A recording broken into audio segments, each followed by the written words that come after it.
Saya berharap pertama sekali saya berharap kita bisa membuka kamera ya, yang bisa memungkinkan untuk membuka kamera. Saya berharap kita buka kamera, lalu apapun yang lagi saat ini kita kerjakan, saya berharap kita bisa hentikan dulu, kita mau fokus dulu dalam beberapa menit ke depan. Dan sekalipun kalian nggak buka kamera, tapi saya berharap kalian tetap fokus ya. Kita mau belajar untuk memberikan sikap yang terbaik di hadapan Tuhan, walaupun dengan gayanya kita, gitu ya. Serius tapi santai, dengan kaku-kaku banget. Oke, nanti untuk hari ini kita akan dipimpin oleh Kak Mario dan Kak Meli. Mereka tinggal di Medan, sepasang suami istri yang juga sangat mencintai Tuhan pastinya dan pelajar, gitu ya. Oke, selamat menikmati hadirat Tuhan. Untuk selanjutnya saya menyerahkan ke Kak Meli dan Kak Mario. Halo, shalom semuanya. Halo. Ayo dong tangannya, mana tangannya? Halo. Kalau bisa videonya dikasih lihat. Anak muda, videonya dikasih lihat. Semangat-semangat, sehat-sehat. Dahsyat. Ya, Kak. Iya, kalau boleh videonya sekali lagi. Biar semangat juga nih Kak Mario sama Kak Meli.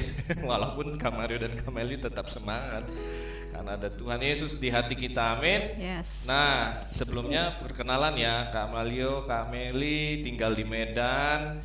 Kami alumni sekolahan juga pastinya, waktu itu sekolah. Kalau Kak Mario dulu di SMA 68 ya, Jakarta Pusat. Kalau Kak Meli di mana sekolahnya, Kak Mel? Di PSKD 4, Blok M. Iya, Jakarta Selatannya, puji Tuhan. Oke, saya ajak teman-teman semuanya, adik-adik, yuk kita siapin hati kita puji Tuhan ya. Haleluya. Kita mau bersuka cita siang hari ini sebab Tuhan baik, amin. Amin. Haleluya. Ayo dong tepuk tangan.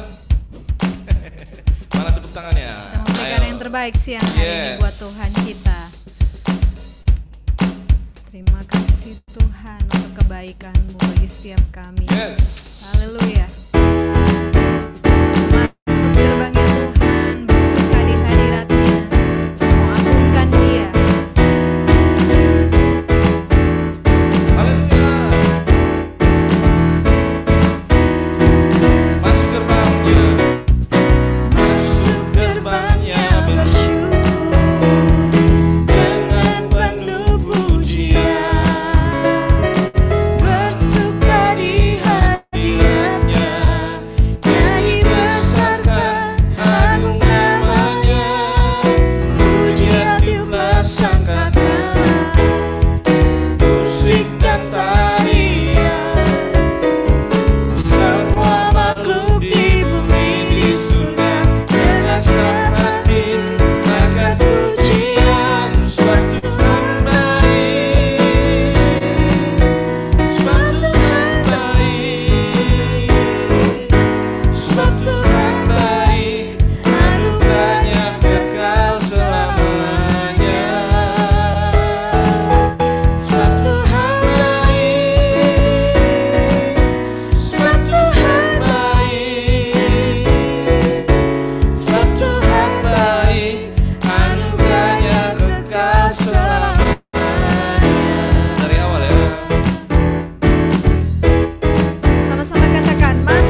menyuarakan hati itu kita untuk lebih dalam lagi kita menyembah Tuhan.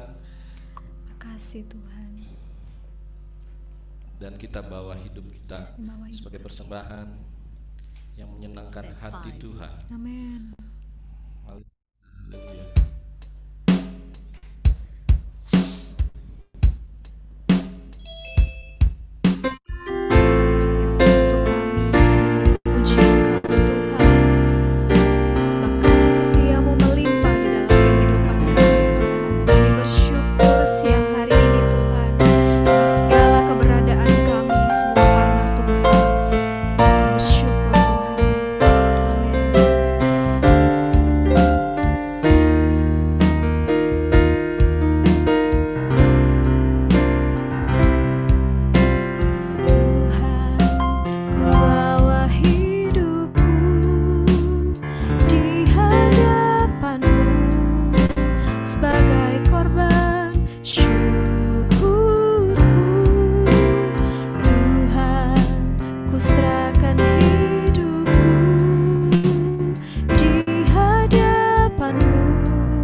Yesus Tuhan, Kau kekuatanku.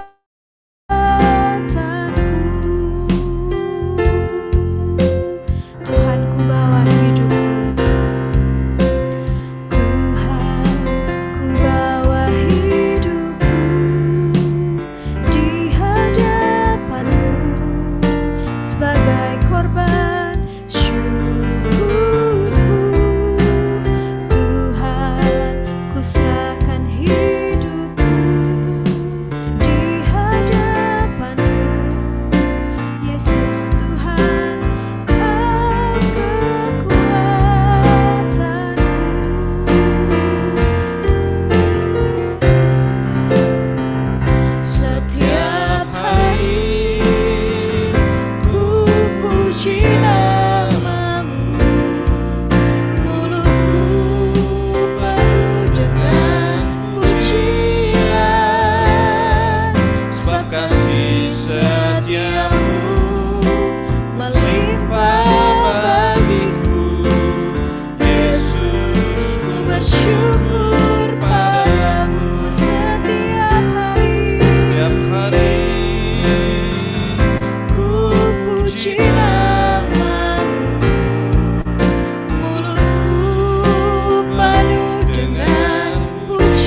pusat kehidupan kami Tuhan.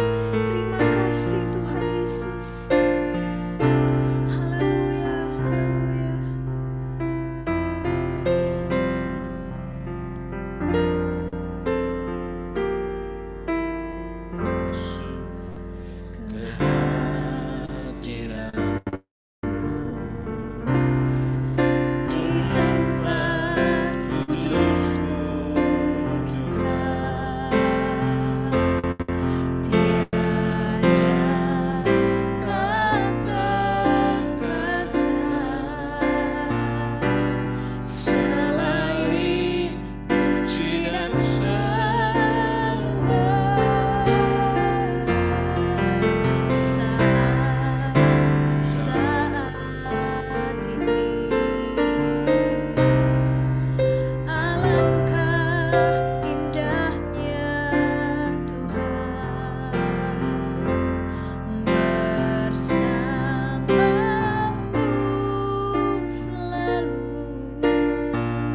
sebagai pernyataan iman kita. Hanya Tuhan segalanya. Tuhan, kemuliaan-Ku, kekudusan-Mu. Ya, biar kekudusan di setiap kami Tuhan. Kami milik Tuhan, ini anak-anak Tuhan. Sembahkan dalam bayi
serahkan kembali kepada Bang Rulan. Makasih Tuhan Yesus. Terima kasih Tuhan Yesus. Kasih Tuhan Yesus. Makasih Tuhan. Kasih Tuhan Yesus. Makasih buat siang hari ini. Kau berikan setiap kami kesempatan untuk kami boleh bersekutu Tuhan. Hamba percaya setiap orang-orang yang ada di tempat ini adalah orang-orang yang Tuhan gerakkan untuk hadir. Dan hamba berdoa Tuhan. Izinkanlah kami Tuhan. Kiranya Tuhan berkenan untuk kami boleh bertemu, berjumpa dengan Tuhan siang hari ini.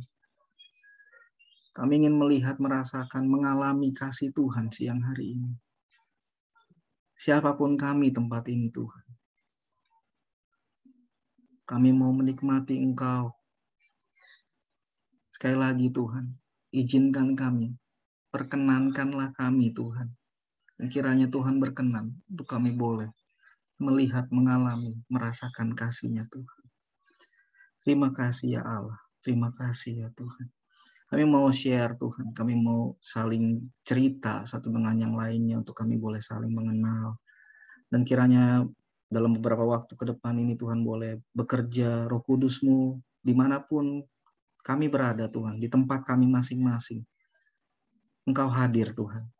Kami yang ada di dalam kamar Tuhan hadir, kami yang ada di dalam ruang tamu rumah kami Tuhan hadir, kami yang ada lagi di perjalanan Tuhan hadir, kami yang ada dimanapun kami Tuhan hadir.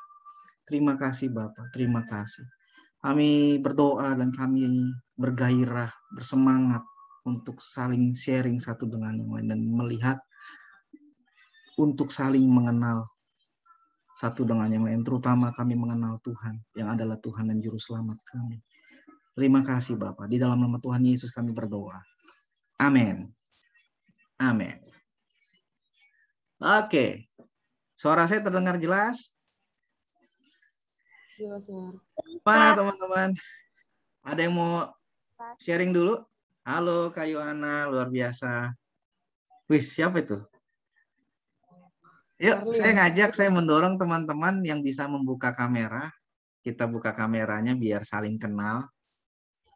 Ya, ini yang informasi yang saya terima yang hadir dari teman-teman dari Kalimantan, dari Sulawesi, atau dari mana lagi saya kurang tahu ya. Ya dari manapun teman-teman berasal itu nggak jadi masalah. Yang jelas kita adalah satu di dalam Tuhan. Amin. Asik. Ya, kita akan sharing-sharing dulu sebelum kita mendengar penguatan dari kebenaran firman Tuhan nanti. Sebelum kita sharing-sharing, kita ada sedikit survei kecil-kecilan, ya survei kecil-kecilan. Jadi nanti yang ikut, saya harap teman-teman pelajar, ya dari kalian yang ada di sini anak SD ada yang join loh, luar biasa nggak? Ini SD, SMP, SMA sampai mahasiswa lengkap, luar biasa Tuhan. Ya, jadi momen ini kami mau coba memaksimalkannya untuk survei kecil-kecilan tentang keadaan pelajar hari-hari ini, gitu ya. Jadi karena ini sebuah survei, harapannya nanti teman-teman isinya jawabnya dengan jujur gitu ya, dengan jujur, jangan dengan yang tipu-tipu gitu. Oke, nanti sebentar Kak Indah akan kirim lagi link kuisisnya. Link kuisisnya. Shalom semua ya, sehat-sehat pastinya ya. Pelajar gue banget kayak ini. Halo pelajar, gue banget nggak nih? Gue banget dong. Gue banget. Kicau ini baru keren nih. Kicau. Jadi saya senang sekali bisa ketemu dengan teman-teman semua. Saya manggil teman-teman ya. Kalau manggilnya adik-adik, kesannya saya udah tua. Padahal saya masih muda. Umur saya mungkin beda-beda setahun lah sama kalian lah ya. Paling di antara semua yang ada di sini Rulan aja yang paling tua ya sama istrinya. Itu kira-kira ya. Boleh setuju sama saya ya? Oke, bisa lanjut. Kalau setuju berarti lanjut ya. Nah, di sini ada berarti dari TK juga ada emang TK? Enggak, tadi TK ada juga. siapa? Andrew, ada tulisan Oh, Kak Andrew. dahsyat. Kak Andrew tuh, Kak Andrew garis Kak miring TK. Andrew. Bisa aja. Ya. Perkenalan nama saya Andro ya. Saya biasa dipanggil Al ya. Kalau orang manggil saya Al ya, di mana panggilnya Al ya. Yang penting Al aja dah. Ketemu saya Al aja manggilnya Al gitu. Tapi suara saya kurang jelas apa cukup jelas nih? Cukup jelas ya? Cukup jelas, Bro, cukup jelas. Cukup jelas. Sangat jelas, Sangat jelas. Cukup jelas, Kak. Oke. Jadi saya ingin mulai sharing mungkin tentang dari ayat dari seorang nabi di dalam kitab suci yang nabinya nabi muda, dipanggilnya waktu itu masih muda. Kalau nggak tahu estimasi umurnya kurang lebih 20 tahunan lah, sampai 21 tahun dia dipanggil. Karena dia meninggal umur 61 tahun. Dia 40 tahun pelayanan. Ya kalau saya hitung 61 kurang 40 ya umur 21 tahun lah. 20 sampai 21 tahun dia dipanggil jadi seorang nabi. Nah, nabi itu namanya Nabi Yeremia. Udah pernah dengar belum? Nabi Yeremia. Kalau udah pernah dengar pasti suka baca kitab suci ya. Yeremia siapa? Orang kan kesannya kalau yang ada nabi-nabi atau yang tulisannya panjang-panjang pasti umurnya pada tua-tua semua. Enggak juga. Yeremia salah satu nabi paling muda yang dipanggil Tuhan umur 20-an. Dan yang paling produktif menulis lebih banyak di Alkitab. Ya, nabi-nabi besar kayak Yeskiel juga nabi yang dipanggil muda sekali, umur 30-an. Lalu ada Esra dan beberapa pelayan-pelayan Tuhan yang dipanggil. Mereka adalah anak-anak muda yang dipanggil Tuhan untuk menyampaikan suara kebenaran. Ya, kalau dilihat latar belakang sebelumnya, Yeremia ini keluarga imam yang diusir sama Raja Salomo dari bait suci, lalu diasingkan di tempat sendiri dan disitulah dia mulai bertumbuh. Nah, Yeremia dari sejarahnya dia luar biasa, meninggalnya pun di Mesir. Meninggalnya juga cukup tragis, dia dirajam. Karena kalau orang yang bicara bukan hanya berbicara perbuatannya selalu benar, pasti akan berbeda daripada yang lain. Nah, yang saya mau sharingin adalah saya mau ambil salah satu penggalan pesan yang disampaikan di Yeremia 17. Mungkin bisa dibuka Yeremia 17 Karulan. Saya selalu senang dengan ayat ini ya. Nah, saya nggak punya tema, tapi saya pengen kasih sebuah cerita gini. Apa judul cerita gini? Orang lebih senang jawabannya benar dibanding perbuatannya benar. Setuju nggak sih? Orang kalau mau jawab soal ujian, pengen nilai 10. Kalau nilai 10 kan berarti jawabannya benar semua nggak? Atau 100 ya? Benar nggak sih, Kak Rulan? Halo? Iya. Ini jangan-jangan saya lagi di kuburan lagi nih. Kak Andro, sebentar. Ya. Nggak ada share screen untuk ayat Alkitab, Kak, karena kita mau biasain teman-teman kalian semua untuk buka Alkitab sendiri. Nggak apa-apa. Yang penting dibacain aja ya. Ya. Dibacain. Oke. Saya sedang buka di Yeremia 17 ya. Yeremia 17 ayat 7 sampai dengan 10. Nggak usah banyak-banyak. Kalau baca katak banyak-banyak nanti ini apa namanya? Pusing dengerinnya. Mendingan yang ringan-ringan aja ya. Mungkin bisa dibantu sama Kak Rulan mungkin. Dari ayat 7 sampai dengan ayat 10. Yeremia 17 ya? Ayat 7 sampai 10. Udah, jangan banyak-banyak. Walaupun pasalnya banyak banget tuh. Diberkatilah orang yang mengandalkan Tuhan. Yang menaruh harapannya pada Tuhan. Ia akan seperti pohon yang ditanam di tepi air, yang merambatkan akar-akarnya ke tepi batang air, dan yang tidak mengalami datangnya panas terik, yang daunnya tetap hijau, yang tidak khawatir dalam tahun kering, dan yang tidak berhenti menghasilkan buah. Betapa liciknya hati, lebih licik daripada segala sesuatu. Hatinya sudah membatu, siapakah yang dapat mengetahuinya? Aku, Tuhan, yang menyelidiki hati, yang menguji batin, untuk memberi balasan kepada setiap orang setimpal dengan tingkah langkahnya, setimpal dengan hasil perbuatannya. Ya. Tuhan melihat perbuatan. Ada banyak orang berpikir, saya kalau dikasih soal, ya udah, nggak apa-apa, yang penting nilai saya 10. Kan kalau di sekolah dulu kan saya juga pernah nih, sekolah ya, ada orang misalnya nggak tahu pelajaran ya, waktu ujian nih, lupa membaca sebelumnya, dia akan ujian, berhadapan dengan ujian, keringat dingin mungkin, wah bisa nggak gue dapat nilai bagus ya. Semua orang bekerja bagaimana caranya mendapat yang terbaik. Mungkin nilai 10 mungkin, tapi mungkin ada nggak sih Kak Rulun nilai 10 saat ini? Paling 9 ya. Ada Mungkin aja sih, 9. Ada aja ya, yang 10 ada. Tapi orang berusaha menjawab setiap pertanyaan yang diberikan lewat ujian tersebut agar mencapai nilai 10. Nggak peduli caranya gimana. Ya nggak? Orang di dalam pikirannya atau dalam mindsetnya akan berpikir bagaimana dia harus mencapai nilai yang terbaik. Entah bagaimana caranya. Mungkin kalau saya bekerja, ada banyak orang, saya ingin mencapai target yang diberikan kantor. Supaya nilai saya dinilai bagus oleh perusahaan, bagaimanapun caranya, yang penting nilai saya bagus. Tapi Tuhan tidak. Tuhan melihat caranya, bukan hasilnya.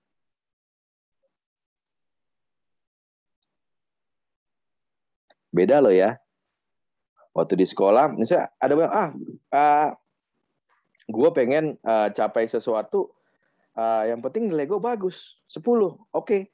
Gue akan coba gimana caranya deket sama orang yang pintar, sebelahan, atau gue malamnya karena gue kesulitan membaca gara-gara lagi main game, gue bikin kebetan di kertas, dan akhirnya gue bisa dapat nilai bagus.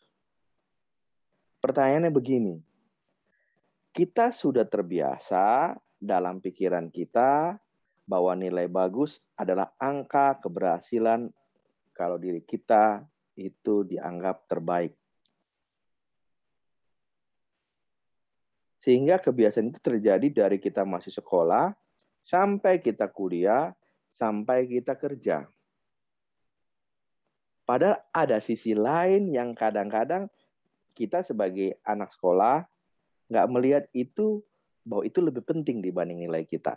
Yaitu yang saya sebut tadi, yang di dalam Alkitab, perbuatan.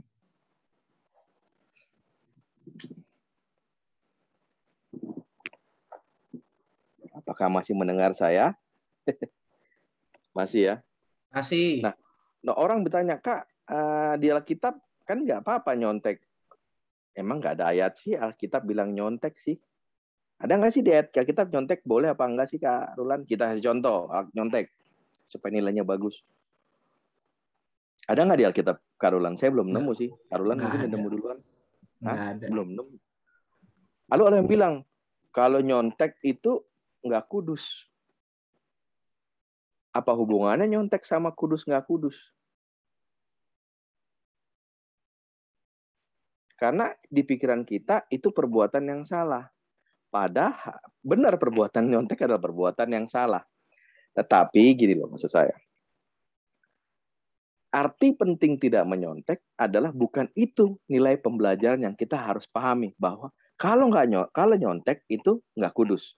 Kalau nyontek itu nggak kudus. Kalau nyontek itu hidup kudus atau hidup suci.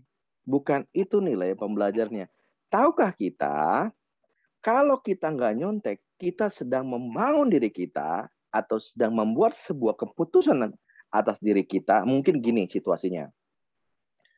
Mamu seminggu itu kemarin kamu lagi nggak mood kamu jatuh. Habis itu kamu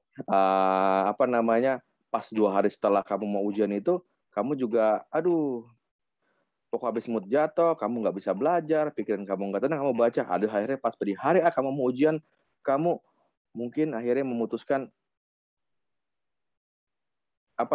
pengen nyontek. Tapi pada saat kamu pengen nyontek, kamu mikir, gimana ya? Saya nyontek enggak, deket teman enggak, ini belum, ini ya masih di kelas mungkin. Aduh, gimana ya? Belajar juga belum nih. Tapi ketika kamu memutuskan tidak untuk menyontek, itu bukan perkara kudus ataupun tidak.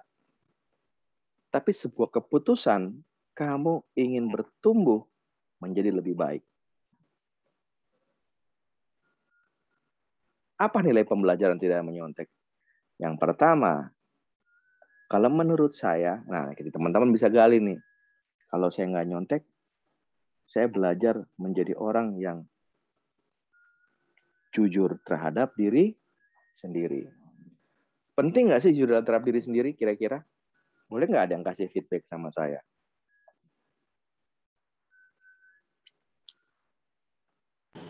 Penting, Kak. Nah, jangan yang tua-tua udah mau akhir zaman itu. Yang muda-muda. Penting, Kak. Oh, kenapa penting? Boleh nanya nggak kenapa penting? Ya, tadi kenapa, Kak? Ayo, kenapa yuk? Kenapa penting? Ulang, Kak. Ulang. Tadi soalnya apa? Oke. Kenapa ketika kamu memutuskan untuk tidak menyontek, itu bukan nilai tentang kudus ataupun tidak kudus, tetapi bicara tentang bagaimana kamu membangun diri kamu dalam kejujuran. Kalau itu berarti jujur terhadap diri sendiri. Nah, menurut kamu ini kan penting.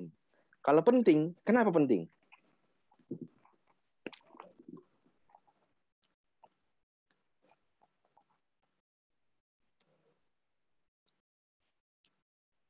Halo? Kalau nonton film Ikyusan tahun dulu tuh lagi mikir, kepala lagi ketok-ketok. Pernah nonton nggak film Ikyusan tuh? Lagi mikir dia. Isan tuh apa, Kak? Hah? Ikyusan tuh film kayak biksu gitu, kepalanya botak. Kalau lagi mau dikasih soal, dia mikir dulu, merenung dia. Langsung bunyi, tuk. Nah, ini jawabannya, kata dia. Bentar, Kak. Lagi mikir. Kan lagi mikir dia, bener juga. Ada lagi yang lain, anak pelajar yang lain? Kalau yang tua-tua jangan, karena udah mau akhir zaman, ya. Sebentar lagi nomor urut lagi dipanggil Tuhan, jadi tidak boleh menjawab. Ya, Kak. Nggak boleh didoain gitu lah, Kak. Nggak boleh ya. Lu kan mau masuk ke surga. Kan mau masuk ke surga.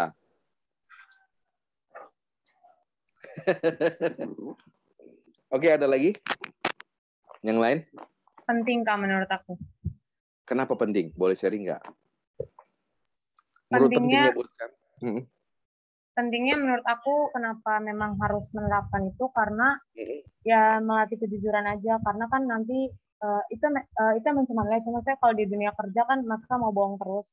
Terus kedua, kalau menurut aku sih ini untuk diri aku sendiri sebagai self reward aja, aku selalu menetapkan untuk lebih percaya sama apa yang aku kerjain sendiri pada apa yang orang lain kerjain. Oke, cakep ini baru nih. Oke, ini dari mahasiswa ya? Mahasiswi ya? Kayaknya suara-suara sih mahasiswi ya? Iya, Kak. Oke. Yang lain mungkin, yang SMP, apa yang SMA? Ada nggak nih? Saya pengen dengerin nih.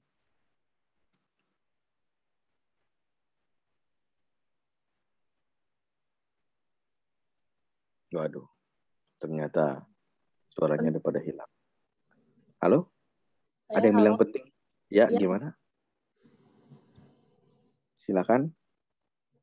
Penting karena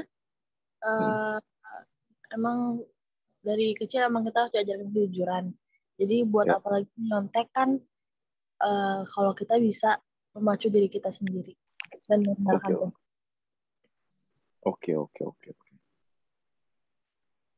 Makasih banyak. Oke, terima kasih. Nah, kejujuran itu penting. Itu jawaban kalian. Berarti itu pemahaman yang teman-teman lagi memang tahu berapa pentingnya arti kejujuran. Hari-hari ini nemuin orang jujur itu susah. Terus udah yang kedua, bukan hanya nemuin orang jujur susah. Beda antara jujur dan tidak itu susah juga. Gitu. Waktu kalian memutuskan tidak menyontek, itu bukan perkara kudus atau tidak kudus. Tetapi bagaimana kalian berusaha membangun diri kalian, membangun sebuah kebiasaan untuk berlaku jujur. Terus Kak, gimana ntar nilainya hancur, dimarahin sama mama, dimarahin sama papa, dimarahin sama, atau mungkin guru nanti saya bisa nggak naik kelas. Setelah itu ya, disinilah tantangan yang kedua menurut saya, nilai kedua kamu.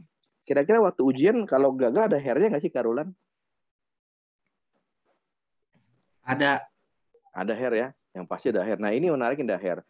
Ketika kalian mengalami satu titik di mana kalian harus mengalami kegagalan, disitulah kalian belajar yang namanya terus mencoba. Karena kalau kegagalan itu sebuah hal yang menakutkan, menurut saya tidak ya. Karena orang tahu bagaimana berbuat benar ketika dia belajar gagal. Karena kebanyakan orang, wah gagal, entar diledekin kak, dibully kak, digalas segala macam. Justru kamu harusnya bangga waktu kamu dibully. Karena orang yang membuli kamu sedang memotivasi kamu untuk melakukan yang terbaik. Bukan karena bulian mereka. Tapi karena kamu tahu mereka akan menjadi saksi ketika kamu berhasil. Berhasil dalam ukuran apa? Bukan dalam ukuran nilai. Berhasil dalam arti kamu pada saat kamu gagal, pada saat itu mungkin pada saat hair, kamu bisa melampaui nilai yang kamu harapkan bersama Tuhan.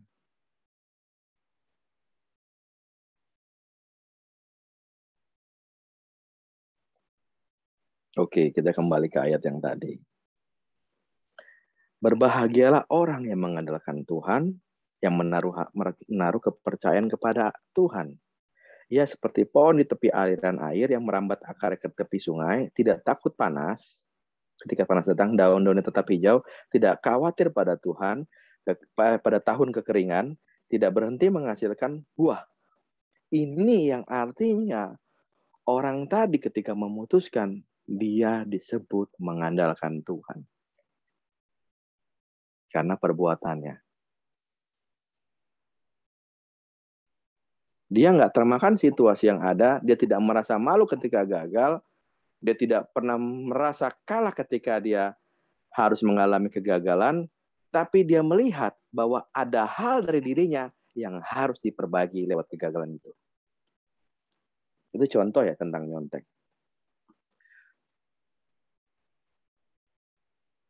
Oke, karena teman-teman tadi dikasih itu game sama Karulan, nilai-nilai tadi ada 10, ada apa?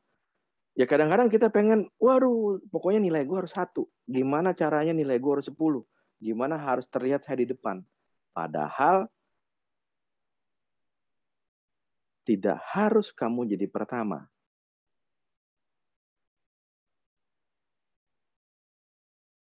Dalam nilai. Oke, sampai sini ada pertanyaan nggak? Itu contoh. Tadi saya kasih contoh tentang nyontek. Nyontek bukan bicara tentang nilai kudus atau tidak kudus, tapi lebih pertama adalah bagaimana kamu bisa berlaku jujur di dalamnya. Terhadap diri lu ketika kebiasaan itu dibangun, maka kamu akan menjadi orang yang selalu berbuat keputusan yang tepat. Yang kedua, ketika kamu tahu dalam situasi kamu gagal, kamu bakal baca cuman nggak akan ingat, kamu minta Tuhan tolong saya, sekalipun pada saat kamu gagal, bukan berarti Tuhan meninggalkanmu. Tuhan sedang mengizinkan kamu belajar supaya kamu bisa memperbaiki nanti pada hari selanjutnya. Sehingga orang-orang yang menertawakan kamu, orang-orang yang membuli kamu, mungkin dia akan belajar dari kamu. Karena sikap kamu sudah benar di hadapan Tuhan. Dengan cara apa?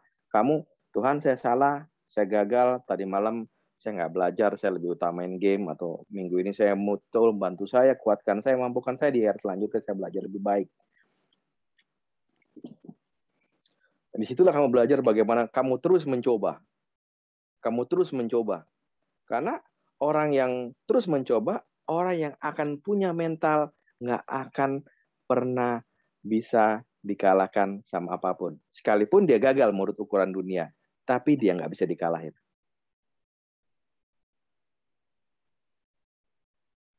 Ada yang mau bertanya? Saya nggak bisa, hobinya nggak ngomong panjang-panjang, lebar-lebar, saya cuma pengen nanya balik. Apa yang teman-teman definisikan atau ingin mau tanya tentang mengandalkan Tuhan?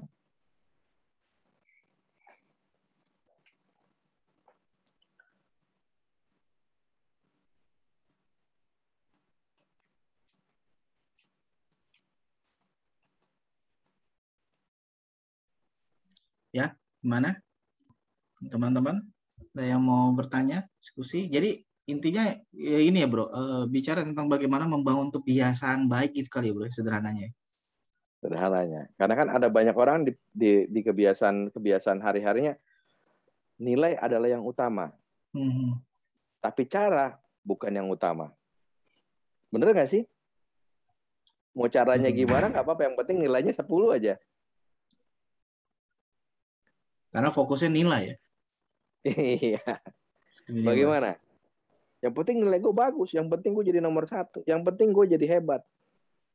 Sehingga teman-teman banyak yang stres, nggak nyampe, malu ngeliat teman yang lain, gue nggak bisa kayak dia. Padahal kalian kan nggak mungkin ya kan?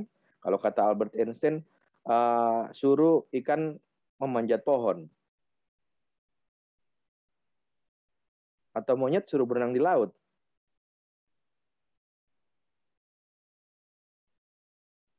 Oke, silakan.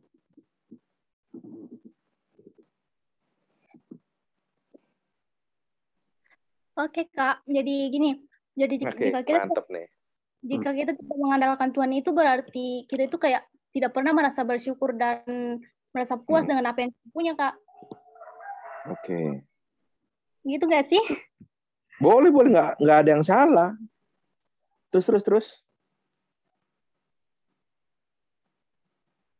Itu aja, ada lagi yang lain?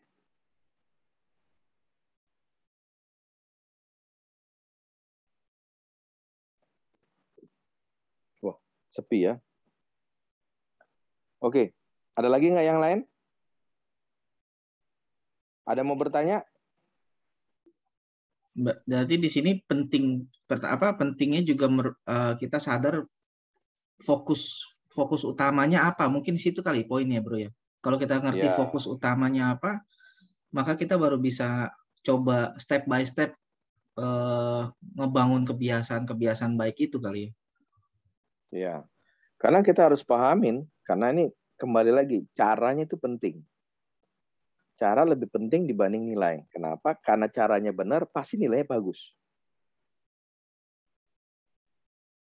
Gitu. Kalau sorry potong bro. Mungkin kalau bertanya sama teman-teman, tolong di unmute ya, unmute. Coba ngomong. Semua kita pasti pernah nyontek. Ada di sini yang belum pernah sama sekali menyontek. Kalau saya jujur, saya sekolah nyontek. Gitu. Ada di sini nyontek. Belum pernah nyontek itu sama sekali. Sumurnya dia sekolah. Pasti saya yakin pernah nyontek semua ya. Iya Kak. Bukannya kita bangga ya, bukan bangga. Ini nggak lagi bangga loh. Ini saya ngomong juga malu sebenarnya. Karena kalau saya ditanya gitu, kan karena ini kasusnya lagi diangkat tentang menyontek ya, salah satu kasus yang dari zaman ke zaman pelajar pasti ngadepin ini. Kira-kira lo pada nih, kan waktu lo memutuskan menyontek, kira-kira alasan lo ngelakuin itu apa? Oh boleh, silakan. Alasan lo menyontek. Nah Kak, gue tuh menyontek jika ini pas ulangan kan jadi biasanya tuh kayak waktunya udah mau habis. Nah soalnya itu masih banyak jadi ya udahlah nyontek dulu. Karena pepet waktu. Oke, make sense. Ada lagi? Kenapa sampai nyontek? Nah, soalnya, gimana Andrew? Soalnya susah. Oh, soalnya susah. Soalnya susah jadi ya udahlah ya, kita nyontek aja lah ya, nyelamatin diri. Yang lain gimana? Karena takut. Apa tadi? Sorry, Jess. Takut kenapa? Karena takut, karena tapi ini nggak sering sih, maksudnya di beberapa, misalnya dalam satu pelajaran ada 16 bab, paling 2 bab diantaranya yang dilakuin kayak gitu. Biasanya karena takut, karena terbiasa belajar capek, maksudnya biasanya nilainya di atas karena belajar serius, tiba-tiba ada bab yang susah banget yang aku rasa nggak akan nyampe KKM, akhirnya bikin takut, ya udah akhirnya lebih milih ya udah nyontek deh 1-2 soal. Oke. tetap intinya fokusnya nilai ya, Joyce. Karena nilai itu jadi kita terfokus gimana caranya tuh nyampe di situ gitu. Kriteria itu yang benar-benar mengikat ya. Ini ada yang jawab di kolom chat langsung private sih. Takut dimarahin orang tua. Waduh, orang tuanya sadis juga. Siapa nih yang punya alasan yang sama? Berapa orang nih? Takut dimarahin orang tua? Saya Karulan. Waduh. Mungkin saya bisa bagi pengalaman dikit ya buat teman-teman ya. Boleh. Jadi waktu dulu kayak udah tua. Jadi waktu saya masih sekolah SMP, SD, SMP, SMA gitu ya, orang tua saya mungkin ya, orang tua dulu itu memang selalu fokusnya itu anaknya harus pinter dalam hal akademik gitu ya. Jadi nilai-nilai di sekolah tuh harus bagus semua gitu. Jadi orang tua saya itu termasuk orang tua yang nge-push anaknya untuk belajar gitu. Nggak usah kerjain apa-apa, belajar gitu. Yang penting nilai akademiknya itu tinggi, dan itu terjadi sama saya gitu. Dan jujur SD, SMP, SMA saya itu puji Tuhannya selalu berprestasi. Tapi ada bukan satu momen sih, ada beberapa momen yang nilai saya tuh anjlok gitu loh. Itu bikin saya jadi kayak gimana ya caranya ya supaya saya itu selalu baik gitu di mata orang tua, di mata orang lain gitu. Jadi saya selalu menyembunyikan nilai saya yang anjlok. Kebiasaan orang tua saya itu adalah kalau kita sudah di akhir dulu catur wulan ya, di akhir catur wulan itu dia cek semua buku, cek semua nilai yang ada gitu. Jadi sebelum pembagian rapor dia cek dulu semua itu. Nah, kalau ada nilai yang anjlok, dia pasti kayak ngomel. Memang sih nggak marah yang bagaimana, tapi kan kita sebagai anak, saya percaya teman-teman juga mungkin sebagian ada yang ngerasain gitu. Kita sebagian dari anak kayak, ya ampun gitu, aku tuh udah ngecewain orang tua aku nggak kasih yang terbaik gitu. Padahal kita sebenarnya sudah berusaha gitu. Jadi menurut aku, kalau misalkan ketakutan pelajar gitu loh. Kenapa sampai mereka nyontek? Kenapa sampai mereka pengennya punya nilai yang bagus tanpa menghargai proses gitu? Itu ya salah satunya karena yang nggak pengen ngecewain orang tua gitu loh. Karena mungkin takut diomelin kalau istilah kalian sekarang ya. Maksudnya sekarang, nanti ke depannya mungkin kalian akan berpikir bahwa iya dulu saya takut ngecewain orang tua saya gitu. Si Michael nih ya, ada yang namanya Mikhail di sini. Dia tahu cara belajar saya. Kalau di kampus tuh, kalau disuruh hafalan tuh saya paling lemah. Jadi cara belajar saya adalah saya siapkan puluhan atau ratusan lembar kertas bekas yang masih bisa ditulis-tulis. Saya tulis terus apa yang ditugaskan untuk dihafal, saya tulis sampai berpuluh-puluh lembar, beratus-ratus lembar. Kadang-kadang teman-teman tuh sampai ya ampun segitunya gitu loh, sampai ditulis puluhan lembar gitu. Tapi bagi saya gini, saya nggak mau daripada saya harus nyontek gitu loh, daripada saya harus tanya-tanya teman, lebih baik saya belajar keras gitu. Jadi ada satu masa ketika kita mulai sadar gitu, saya bertanggung jawab atas hasil yang akan saya dapatkan nanti gitu. Jadi udah nggak ada lagi kayak saya takut mengecewakan orang, tapi saya bertanggung jawab dengan apa yang hasil yang saya dapat nanti gitu. Kayak gitu sih kalau menurut aku. Keren. Thank you Kak Yunita. Yang lain ada lagi? Kak. Siapa tuh? Karika lagi ya? Enggak, Kak. Oh, siapa tadi yang ngomong? Oke, ada lagi yang lain? Apakah mayoritas itu karena memang takut diomelin orang tua, dimarahin orang tua, atau nanti ketika kita dewasa, kalau kata Kak Yunita itu lebih ke kita paham bahwa itu bukan takut dimarahin, tapi mungkin takut ngecewain orang tua. Ya. Ada perubahan konsep berpikir. Orientasinya hasil, Kak, bukan proses. Jadi yang lulus hasilnya, tapi prosesnya nggak pernah lulus. Iya betul. Yang tadi ditanyain, yang gue tanyain juga ya. Maksudnya ini kan gini lah teman-teman. Gue yakin kita ngerti lah. Minimal kita paham lah bahwa yang penting itu proses. Iya nggak sih? Tapi waktu kita sekolah gitu diperhadapkan dengan sebuah sistem lah, bahasanya gitulah ya, sebuah peraturan di mana nggak peduli proses, yang dilihat adalah hasil. Bener nggak sih? Makanya tadi kalau pinjam kalimatnya si Joyce, supaya nilainya minimal di KKM gitu. KKM, saya guru nih, saya ngajar, KKM saya 75. Nih kalau anak-anak murid saya dengerin ini mungkin ketawa-tawa mungkin mereka nih. 75 nih. Waktu ujian saya selalu ngomong gitu, mudah-mudahan kalian nggak remedial ya, minimal banget nilainya di 75 supaya pas di KKM. Kenapa sampai kayak begitu? Karena tadi ya, sistem aturan yang berlakunya memang seperti itu gitu. Nah, gimana nih Kak Androf mensiasati di tengah-tengah situasi keadaan kita nggak bisa menghindar dengan peraturan ini gitu, bahwa intinya tetap dunia ngajarin nilai, akhirnya nilai. Tapi ketika kita belajar firman, Tuhan melihatnya itu bukan nilai, tapi proses. Nah, gimana Kak Androf nyiasatin ini di tengah kehidupan kita sebagai pelajar? Gimana Kak Androf? Ada pendapat nggak? Karena menariknya ini Tuhan Tuhan yang lebih pintar dari semua orang atau semua ciptaannya. Adalah Tuhan yang luar biasa.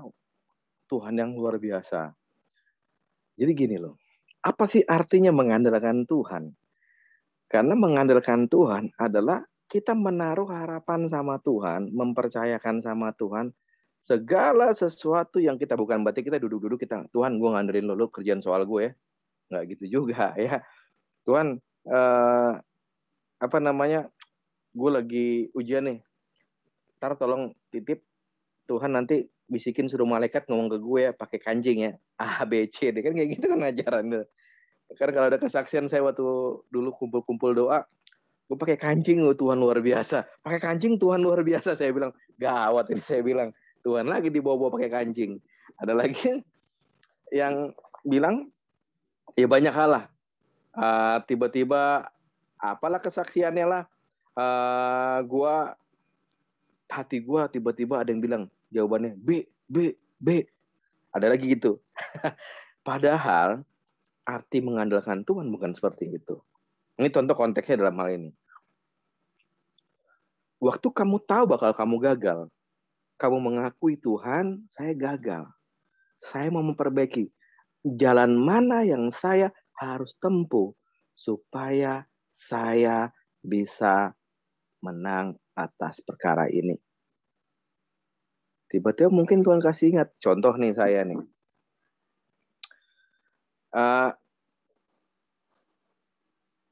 Saya dulu SMA nilai saya pernah waktu pertama kali masuk 14 kayaknya merah ya. Ada yang pernah nilai 14 nggak? Ada yang pernah nilai merahnya 14 nggak? Yang nggak merah cuma agama sama sejarah. Gue waktu SD tuh bro. Nah, saya puji Tuhan SD sama SMP nggak ada merah. Cuman sejarah baru masuk sekolah SMA merah semua. Habis itu ibu saya tuh lempar piring, bang, dasar kamu goblok, kamu buset, goblok dulu ya. Bu saya ngamuk-ngamuk, lempar-lemparin saya, tuk saya tangkis ya. Kamu tahu kan kayak main Mobile Legends, saya langsung kasih ulti sama ibu saya, cet, ya kan. Akhirnya selesailah serangan itu. Ya, di satu sisi saya berpikir, saya bilang saya doa lagi supaya nanti pas ujian nanti ke depan saya pasti berhasil. Yang penting tiap hari doa. Nah, itu cara berpikir yang bukan datang dari Tuhan. Jadi pada saya harus berpikir, Tuhan, kenapa? Karena ada ayat bilangnya, kasihlah Tuhan Allahmu dengan segenap hatimu, dengan akal budimu. Disinilah peran akal budi yang akan membuat kamu jalan mana yang saya harus lalui supaya saya menang atas setiap perkara. Kamu tahu saat ini kamu gagal. Kamu punya keputusan. Saya tidak mau kalah setelah ini Tuhan. Karena saya dikasih kesempatan Ya udah. Karena kamu mengandalkan Tuhan, kamu belajar. Belajarnya bukan karena kamu ingin mengejar nilai yang tinggi. Kalau kamu mengejar nilai yang tinggi atau kamu mengalahkan yang lain, nah itu motifnya salah lagi. Kamu stres lagi nanti. atau kamu ingin menyenangkan orang tuamu, kamu nanti makin pusing dibuat.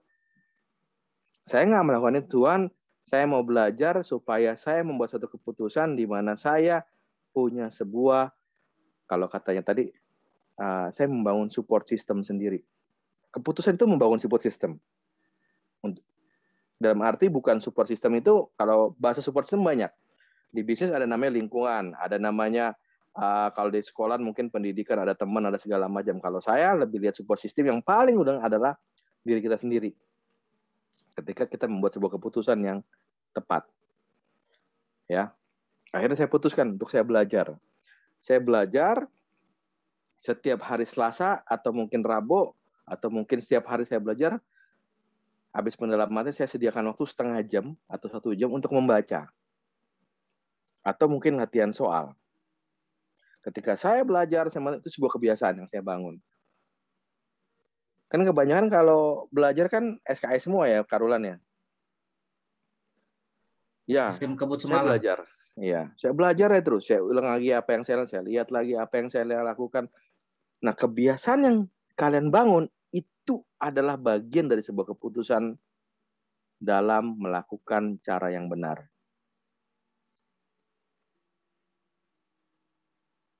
Pada akhirnya ketika terakhir CAUT 3 itu, akhirnya saya lulus. Merahnya nggak ada. Gitu. Belajar. Kebiasaan. Nah, keputusan apa yang kamu ambil ketika kamu ingin memperbaiki kegagalanmu? Nah, itulah peran di situ akal budimu minta tolong Tuhan terangi. Apa yang mana yang saya harus pilih, jalan mana yang saya harus pilih. Apakah jalan ini? Oke, saya belajar, putusin. Setiap hari saya belajar, ambil 1 jam. Yang kedua, Tuhan, kasih tahu apa lagi ke Tuhan? Oke, saya putuskan, saya diskusi sama teman saya yang lebih pintar. Waktu itu saya deketin satu teman yang pintar, saya ngobrol, tukar pikiran. Bukan untuk minta, entah kasih tahu ya, kalau lagi ujian lu jangan lupa ngasih gue contekan ya. Minimal lu kasih gue lemparan kertas atau kode-kode keras pakai jari. Enggak. Saya cuma pengen tahu bagaimana cara atau dia membuat sebuah keputusan supaya dia kok bisa pintar ya? Kok dia bisa mengerti pelajarannya? Saya diskusi sama dia. Nah, keputusan ini adalah sebut jalan. Yang ketiga, ketika saya mungkin diskusi sama gurunya. Bu, jujur ya Bu, saya lemah dalam nilai matematika. Kan kebanyakan orang kalau turun main istirahat udah pada kabur atau mungkin pulang sekolah ya pulang. Pernah nggak kalian ngobrol sama guru? Pingin tahu jalan pikirannya kayak gimana sih? Pingin tahu kalau buat soal tuh kenapa dia mesti bikin soal sulit banget sih ini orang? Itu kepikiran, Bu, saya kendala di sini. Jujur, setiap soal Ibu, saya nggak ngerti sebenarnya, Bu. Ini loh yang paling nggak ngerti. Gimana sih, Bu ya? Bisa nggak Ibu kasih saya jawaban? Nggak usah kasih jawaban. Bisa nggak Ibu kasih saya hal-hal yang bisa saya pahami? Kenapa ini saya nggak bisa jawab? Kalau saya mikir gini, kalau menurut Ibu, apa yang saya pikirin salah apa benar? Atau mungkin ada cara yang lain? Contoh itu, tukar pikiran. Kira-kira begitu kali ya. 3 hal dulu ya. Nah, itu suatu keputusan, itulah namanya perbuatan yang saya lakukan supaya saya menempuh jalan yang benar ketika menghadapi ujian. Di perusahaan pun sama, misal saya bekerja. Waktu saya satu kali dikasih assignment sama perusahaan, waktu itu saya di Kalimantan lah. Jauh banget di Kalimantan, di Jakarta. Saya dipindahkan ke Jakarta, satu perusahaan.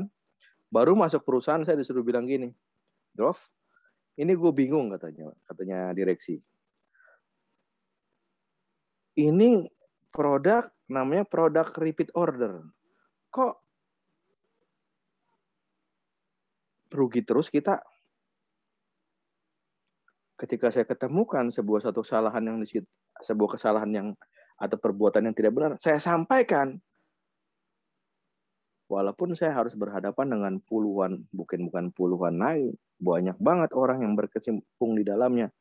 Yang sampai akhirnya saya berhadapan dengan sebuah Kalau bisa bilang saya harus dikucilkan atau diasingkan di sebuah perusahaan gara-gara sebuah hal yang saya temukan dan sebuah keputusan yang saya harus buat untuk memperbaiki hal tersebut. Itulah namanya cara yang saya harus tempuh. Yang pada akhirnya masalahnya pun selesai. Contoh, akhirnya saya mulai cari, saya perbaiki, saya diskusi, saya lihat yang salah. Jadi hal-hal yang tidak benar itu saya harus sampaikan. Saya punya keputusan hal yang tidak benar harus saya sampaikan. Hal yang tidak benar harus saya temukan bagaimana cara yang baik. Bukan bagaimana saya mencapai nilai, tapi bagaimana saya bisa memperbaiki caranya.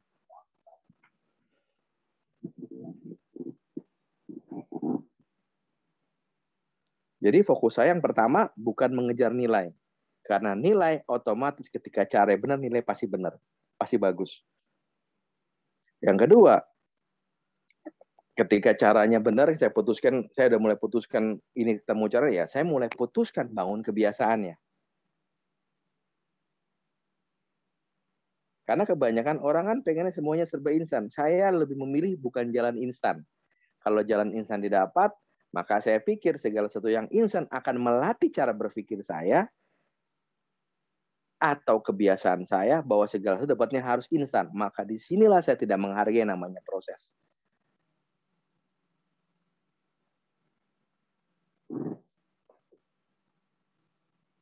Yang ketiga, saya selalu hobinya nanya sama Tuhan.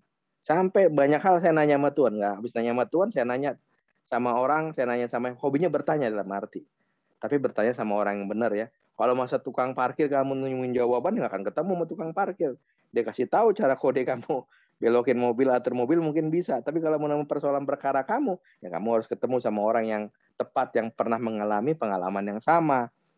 Atau mungkin kamu nanya sama sapam di depan rumah, ya nggak mungkin juga. Gitu. Bertanyalah sama pribadi yang tepat. Yang pertama saya pasti Tuhan. Karena ketika Tuhan tak saya tanya, biasanya Tuhan kasih saya instrumen-instrumen. Instrumen itu apa? Biasa siapa aja. Misalnya guru saya mungkin, atau bos saya mungkin, atau ada orang yang lebih tua mungkin, yang akhirnya, atau mungkin media yang lain saya lihat, ketika itu ketemu buku saya baca mungkin. Nah, instrumen-instrumen itu yang menjadi hal-hal yang merubahkan sebuah keputusan saya, cara berpikir saya, sehingga saya menempuh jalan yang tepat. Kira-kira begitu, Karulan. Oke. Jadi yang penting hati jangan berpikir gimana cara dapat nilai 10. Karena nilai 10 itu pasti tercapai kalau caranya benar. Oke. Wow, pengen banget sih kita terus diskusi ya, karena ini menarik. Tapi ya waktu juga ya, kita dibatasi dengan waktu, dan next pertemuan lah kita coba bahas lagi lebih dalam lagi. Dan kan kita pertemuan pelajar ini kita adain itu sebulan 2 kali ya teman-teman, sebulan 2 kali, minggu pertama dan minggu ketiga. Jadi 2 minggu lagi kita akan ketemu lagi di Zoom ini. Semoga nanti kita bisa lebih bahas lebih dalam lagi. Tapi yang menarik begini teman-teman, bahwa pertama kita harus benar-benar belajar bagaimana mengubah fokus kita. Yang tadinya fokusnya nilai, tapi kita coba lebih kepada proses. Ya. Walaupun mungkin awal-awal kita bakalan goyang gitu, nilai kita mungkin nggak bagus, jelek, tapi ketika kita setia, kita bertanggung jawab di dalamnya, pasti nilai itu akan mengikuti gitu. Dan ini yang penting lagi tadi dari pembahasan Kak Androf, jangan sampai kita punya konsep yang salah dalam hal percaya kepada Tuhan, dalam hal berdoa. Berdoa itu penting, sangat penting. Doa itu adalah nafas kehidupan umat Kristen. Ya kan? Tapi jangan lupa juga ada bagian yang tidak bisa kita tinggalkan. Bagiannya kita, yaitu tanggung jawab. Yaitu belajar. Jadi kalau kita doa saja tanpa kita belajar, ya itu nggak mungkin, ya. Nggak mungkin. Karena Tuhan memberikan kita akal budi dan kita harus bertanggung jawab bagaimana mengembangkan akal budi kita. Ya kan? Itu kalau mau pinter ya belajar, kan gitu sederhananya ya. Mau sehat ya jaga kesehatan, jaga pola makan, ya kan. Jangan kita kalau kita mau sehat tapi kita makan sembarangan, makannya junk food terus, fast food terus, tapi kita berdoa supaya Tuhan berikan kesehatan. Kan ini menjadi bertolak belakang, ya. Pada saat kita sakit, kita nyalainnya Tuhan, padahal kita yang tidak bertanggung jawab. Jadi antara kehidupan rohani kita, kehidupan doa kita dengan tanggung jawab kita sebagai manusia itu harus berjalan seimbang. Gitu. Ada hal-hal yang memang kita harus bertanggung jawab. Dan ini bersyukurlah teman-teman mendengar ini. Kenapa? Karena waktu zaman saya sekolah, ya, zaman saya SMA, diskusi-diskusi kayak begini nggak ada. Dulu zaman saya SMA yang disuruhnya cuma doa doang, doa, doa. Sampai pulang tengah malam dimarah-marahin sama orang tua. Tapi bangganya merasa bahwa saya sudah melayani Tuhan. Padahal saya nggak menjadi berkat saat itu. Ini kan bahaya ya. Ini bahaya. Jadi, nah salah satu tujuan dari kenapa dibentuknya wadah yang namanya Student Movement ini, ya seperti ini. Kita selain kita kuat di dalam doa dan pujian, kita juga berharap kita benar-benar menjadi manusia-manusia, remaja-remaja yang bisa bertanggung jawab atas kehidupan kita. Ingat baik-baik, ada tanggung jawab kita sebagai manusia.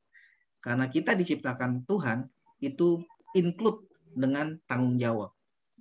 Jadi jangan lupakan itu ya. Jangan pada saat ujian kita cuma berdoa, Tuhan, tolong ya Tuhan, besok mau ujian. Berikan nilai yang baik. Tapi kita nggak belajar. Kira-kira dapat nilai baik nggak? Nggak mungkin kan? Ya, jadi ini penting ya. Konsep ini kita harus benar-benar dapetin. Jangan sampai kita tersesat dengan konsep yang salah. Gitu. Kalau sekarang keadaan kita lagi nggak baik gitu ya, kita lagi drop, kita lagi down dengan belajar karena mungkin pandemi, ya ini waktunya kita bangkit, ini waktunya kita semangat lagi. Keadaan nggak akan pernah bisa kita atur. Keadaan akan terus terjadi. Yang kita bisa atur adalah kita sendiri. Nah, bersyukur kita punya Tuhan yang baik, yang luar biasa, Dia Bapa buat kita semua. Oke, teman-teman. Oke. Saya boleh saya tambahin tutup Kalulan sedikit. Boleh. Terakhir, boleh. Saya cuma mau bilang doa itu apapun yang kalian berdoa, yang kalian perbuat adalah bagian dari doa kamu. Makanya saya nggak pernah batasin Tuhan. Yang samanya lagi saya duduk, saya berkendara, saya lagi dimanapun, saya ngomong, Tuhan, ini maksudnya apa? Tuhan, ini gimana? Tuhan, apa yang saya harus lakukan? Karena semua bagian yang saya kerjakan adalah bagian saya berkomunikasi dengan Tuhan. Itu poin. Lalu yang kedua, kalau kalian baca di kitab Daniel, bahwa kejatuhan itu bukan hal yang memalukan. Kejatuhan adalah bagian orang bijak pun bisa jatuh. Karena itu bagian untuk memurnikan orang. Jadi kalau orang jatuh, gagal, itu jangan ditertawain. Dia sedang dimurnikan. Artinya apa? Mungkin ada perbuatan yang selama ini atau cara yang dia salah selama ini harus diperbaiki. Jadi teman-teman semua, banggalah kita untuk bisa bertumbuh dalam keputusan yang tepat. Itu dalam keputusan yang tepat. Jadi saya cuma bilang dua, dimanapun itu adalah namanya doa. Kamu berkomunikasi sama Tuhan. Hati, pikiranmu, kehendakmu hanya menginginkan Tuhan. Disitulah kamu mengandalkan Tuhan. Terima kasih. Oke, thank you. Keren banget. Dan untuk sebelum kita tutup persekutuan kita, sebelum kita sama-sama berdoa, terakhir teman-teman, akan ada satu link Google Form yang akan saya share di kolom chat. Ya. saya berharap teman-teman pelajar ya, khusus pelajar dari SD sampai mahasiswa, boleh isi ini. Sudah saya kirim di room chat. Silakan teman-teman isi sedikit beberapa hal yang kami ingin tahu. Ini semua bukan sembarangan kami, kayak tadi kuisis tadi, kami juga nggak sembarangan survei-survei. Ini survei benar-benar menjadi bahan kami, menjadi PR kami bersama-sama untuk apa yang harus kita lakukan bersama-sama untuk generasi ini. Gitu ya. Teman-teman yang SD, kelas 6 SD mungkin ya, saat ini ada, kamu nggak akan terasa tiba-tiba tahun depan kamu udah SMP. Kalian yang SMP nggak akan terasa tiba-tiba kalian sudah SMA. Yang SMA juga nggak akan terasa tiba-tiba kalian udah kuliah. Boleh tanya Kak Joyce, tadi Kak Rifka tadi ada kalau nggak salah ya, yang baru lulus SMA. Mereka kerasa nggak tiba-tiba udah mahasiswa? Saya yakin jawabannya kayak nggak kerasa. Perasaan kemarin baru kelas 1 SMA. Waktu nggak nunggu kita, gitu ya.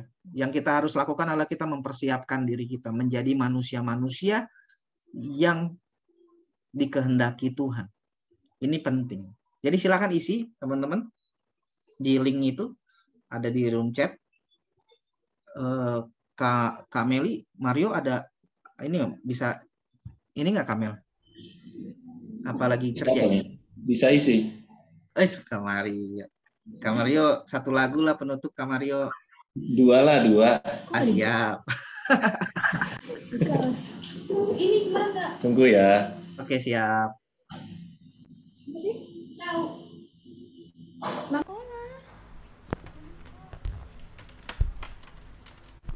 Oke, silakan isi ya teman-teman. Cuma 4 pertanyaan kok. Tapi saya berharap kalian jawabnya dengan baik, bukan dengan baik sih, dengan jujur lah ya. Nah, poin penting tadi kita hari ini belajar adalah jujur. Jujur terhadap Tuhan dan jujur terhadap diri sendiri. Tadi yang menarik tadi penutup dari Kak Androf, ketika gagal jangan malu, jangan takut. Dan buat teman-teman yang melihat teman kita gagal, jangan diketawain, jangan dibully, jangan dimusuhin, jangan dihina. Ya buat kalian yang gagal, kita ini adalah orang-orang gagal, bener nggak sih? Kita ini adalah orang-orang yang lagi berproses untuk menjadi lebih baik. Jadi saya mau bilang, ini kalimat dari zaman saya SMA. Ketika gagal, coba lagi. Ketika jatuh, bangkit lagi. Gagal, coba lagi. Jatuh, bangkit lagi. Artinya, never quit gitu. Jangan pernah nyerah. Oke teman-teman, silakan isi. Saya kasih waktu kurang lebih ya 2 menitan ya. Kita isi, nanti setelah itu Kak Mario dan Kak Meli pimpin kita dalam pujian penutup. Dan nanti saya minta Kak Androf bawa kita dalam doa penutup untuk berdoa buat teman-teman pelajar di tempat ini. Oke, 2 menit lagi ya untuk yang isi.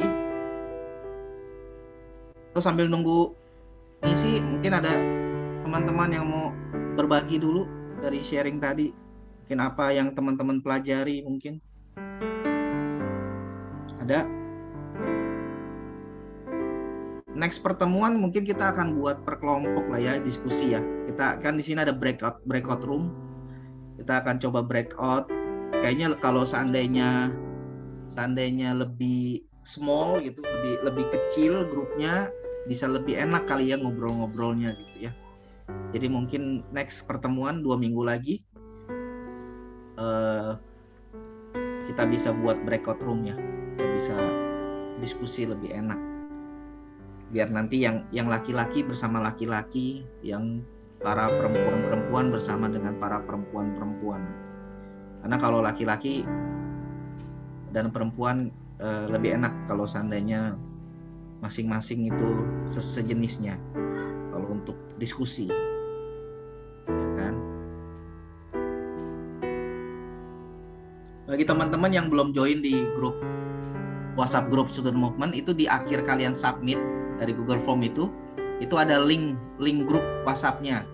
Kalau belum join silakan join ya. Kita nggak maksa. Kenapa kita selalu kirim link? Karena itu, kalau seandainya teman-teman mau join itu biar teman-teman sendiri yang mau join. Jadi bukan karena terpaksa atau dipaksa. Oke, saya lihat dulu sudah ada berapa yang masuk. Apa?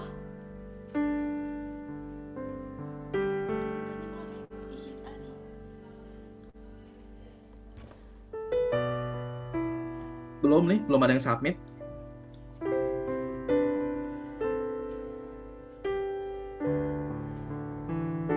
Linknya ada di room chat ya teman-teman. Silakan diisi aja. Sesuai dengan apa yang teman-teman mengerti, sesuai apa yang teman-teman pandangan teman-teman. Silakan diisi. Oke. Kita belajar sesuatu ya siang hari ini ya, guys. Kita belajar sesuatu. Saya nggak mau bilang kita siapa yang diberkati. Kalau diberkati masih absurd ya. Tapi kalau kita bilang belajar, ada sesuatu yang kita belajar di dalam. Jadi kita saya percaya kita ada pelajaran-pelajaran penting hari ini yang kita belajar. Dan jika teman-teman merasa pertemuan ini benar-benar membawa teman-teman semakin ingin mengenal Tuhan, teman-teman semakin merasakan Tuhan itu luar biasa dalam diri teman-teman, dan teman-teman ingin juga yang lain merasakan, silakan ajak teman-teman yang lain join. Ya, kita sama-sama di sini. Oke. Oke, sambil teman-teman isi, nggak apa-apa, sambil isi saja. Saya serahkan ke Kak Meli dan Mario untuk kita bawa dalam doa tutup. Doa tutup, pujian penutup. Nanti Kak Androf yang doa tutup. Thank you. Puji Tuhan. Tuhan baik ya teman-teman ya. Sambil ngisi ya. Kita nyanyi aja satu lagu. Sebagai pernyataan iman, kita katakan dalam hati kita sambil ngisi, sambil nyanyi juga nggak apa-apa. Tuhan, inilah hidup, ku serahkan padamu segala cita-citaku, masa depanku. Jadi milikmu, jadikan kami terangmu di tengah kegelapan dunia, membawa bangsa-bangsa kepadamu.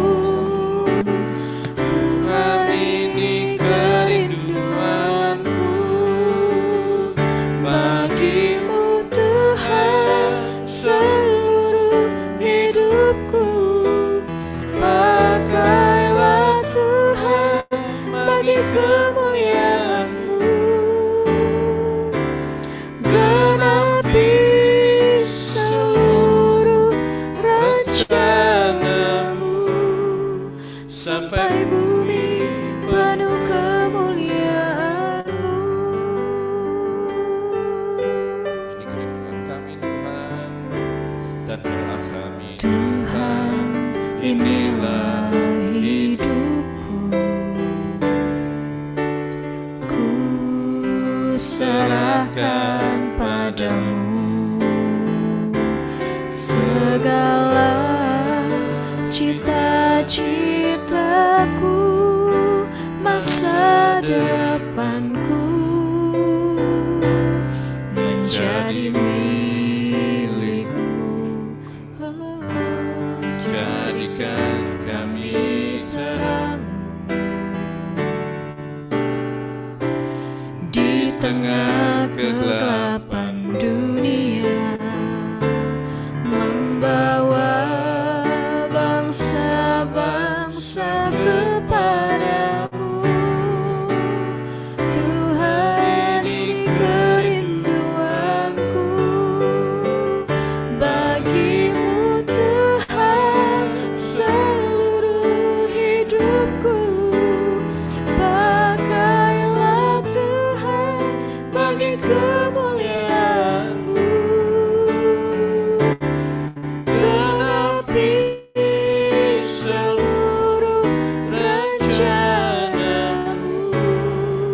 sampai bumi penuh kemuliaan-Mu bagimu Tuhan. Seluruh hidupku pakailah Tuhan bagi kemuliaan-Mu. Genapi seluruh rencana-Mu sampai bumi penuh kemuliaan-Mu.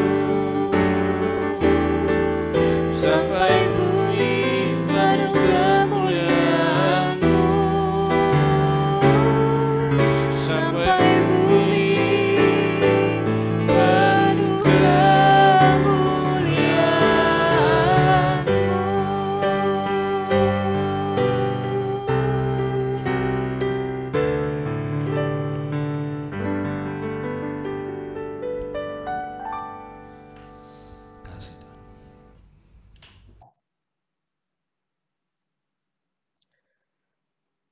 Terima kasih Tuhan buat hari ini, buat anugerah yang telah Tuhan kasih bagi setiap kami.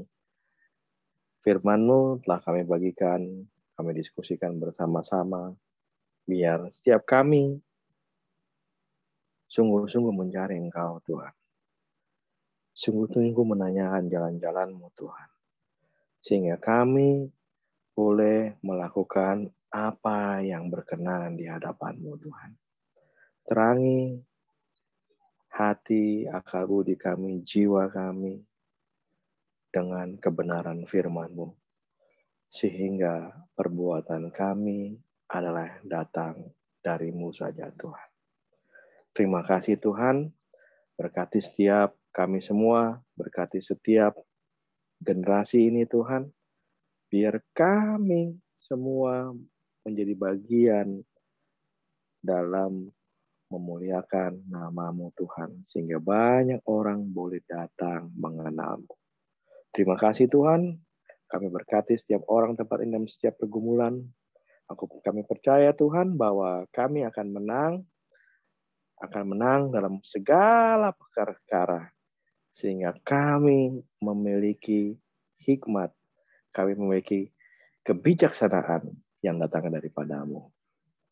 Ini kami semua, kami bawa hidup kami ke dalam tangan-Mu. Kami menyerah dan berserah. Dalam nama Tuhan Yesus Kristus kami mengucap syukur. Amin.